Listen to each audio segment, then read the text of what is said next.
Let's take a fun journey to the fascinating world of brain and behavior. Imagine your brain is a bustling city with different neighborhoods working together to keep everything running smoothly. When we talk about sensorimotor training, we're essentially tuning up that city's motor and sensory highways. Think of it as upgrading your brain's wiring with better synapses and stronger connections. This sensory motor plasticity not only sharpens your skills but also boosts brain tissue, enhancing both structure and function. Now, for those looking to give their minds a little boost, cognitive enhancements name the game, whether it's improved memory, attention, or problem solving. Our brains have a remarkable ability to adapt and grow. Think of memory enhancement as tuning on the superpowered external memory, like having a personal assistant stored right in your head.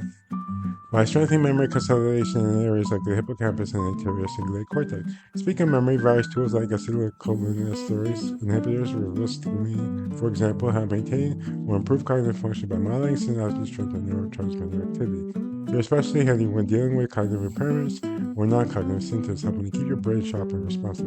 Cognitive training includes auditory and oral language exercise, targets key frontal gyros and the temporal parietal cortex areas, crucial for stimulus recognition, discrimination, and sequencing. Meditation also plays a role here, activating the prefrontal cortex, hippocampus, and insula, which together promote mental clarity and emotional balance. On the sensorimotor side, skills like gait, gaze behavior, and self-emotion rely on a complex network that includes the corticospinal tract, basal ganglia, limbic structure, and white matter pathways like the intraparietal sulcus. These elements work in concert to facilitate smooth movement, sensorimotor integration, and behavioral adaptation. Think of it as the brain's way of choreographing a perfect dance. Now let's venture into the realm of perception and action through the lens of dynamical systems theory and ecological validity. Here, affordance perception, how we recognize what actions are possible in our environment, is a key concept.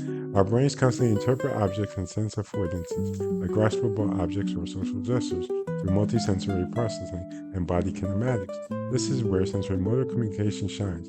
Think of dyads engaging in joint actions, pantomimes, or facial expressions, all coordinated through body language and multimodal cues. In the world of grasping action and body kinematics, factors like endpoints, kinematic parameters, and haptic coupling come into play, especially in dyadic interactions or during tool use.